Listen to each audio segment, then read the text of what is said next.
Okay, today we're going to talk about a very expensive item that a lot of people probably were either going to forget to even check or look at, or definitely not purchase because it's so expensive. Let me tell you about it. What we've got here is a 2006 Jeep Wrangler TJ, and I'm going to show you. It's known as the hippie Jeep on the channel, but we've been doing a lot of restoration work in here, as you see, all new dash components and stuff. So anyhow, the shifter, I didn't want to finish putting the seats and stuff in because the shifter grommet, so to speak, was all tore up around here. So let me show you. Come down here. This is the piece. So the piece comes in two pieces. This here we're going to reuse, but here is the original one. So as you can see, the original one, when it was on here like this, it was basically just had a big old hole in it. So therefore, all of your gases, the heat and so forth come up out of the floorboard, and you can smell it or hear road noises and feel heat through that. So I decided to change it. Doing all this nice work in this Jeep TJ, why do that? Was I found the cheapest one I found was on Amazon. It was $288 for this thing. This thing is light. This thing should be like on the high end $50. But this thing was $288. And as soon as it was the cheapest one. You can find them on eBay. You can find them on other places. They're original Mopar items. And they all sell for like $200+. So I bought this one off of Amazon from a seller for $188, and right after I purchased it, I got a notification that this went up to $240. So maybe the seller was like, ooh, I sold it too cheap.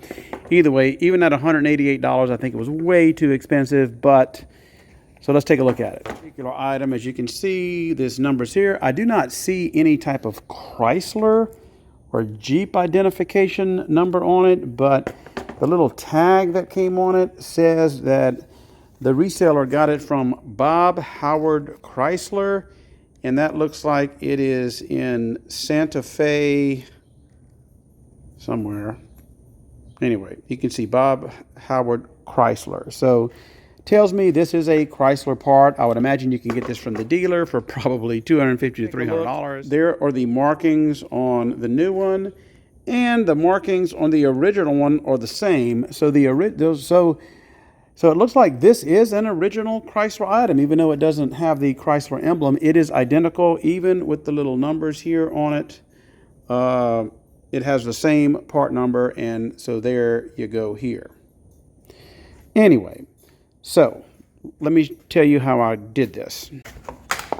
Okay, so this is what this looked like. So obviously, first thing you got to do is take the console out. But when you get the console out, you're going to have a shifter. The shifter is going to be bolted right here with a Torx nut, a Torx bolt. You got to pull the Torx bolt off, and then this comes right off. You do have to take your shifter knob off, and then this piece will pop off.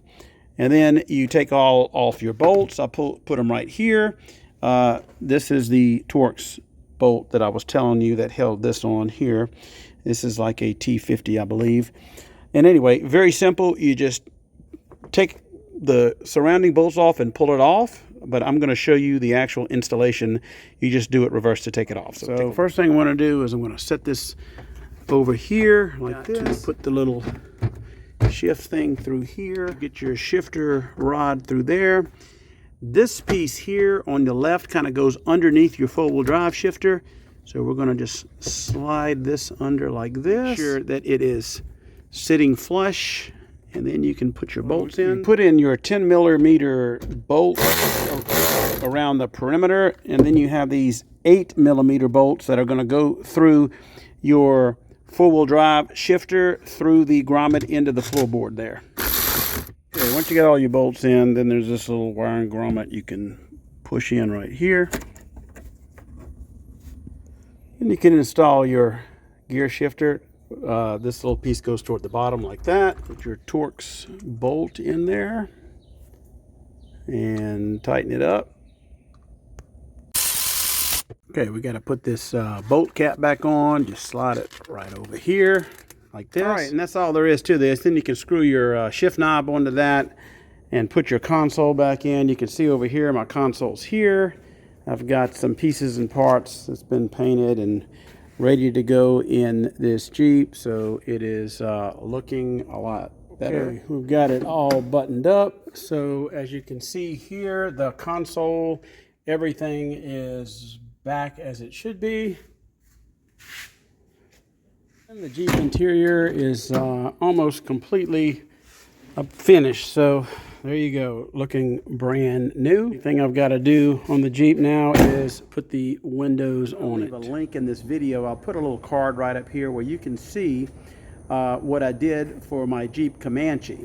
So on my Jeep Comanche, yeah, I got a lot of Comanche parts out here, but on my Jeep Comanche, they didn't make that piece anymore, so I actually fabricated, I believe, a YJ or maybe even an older TJ shifter grommet to do. So again, like I say, I'll try to put a link of what I did right here. All right, that's it. Short video, but I think it's important that you see what that expensive part looks like, and probably a lot of people don't even. You're gonna need one of these. See that big hole in that? Then you might as well buy it now because these are only going up in value. I don't know why they're so expensive and why nobody remanufactures them. So they should be Crown or somebody else ought to remanufacture these. Probably could make a killing on it, but nobody sells it except Mopar. So anyhow, y'all have a great day.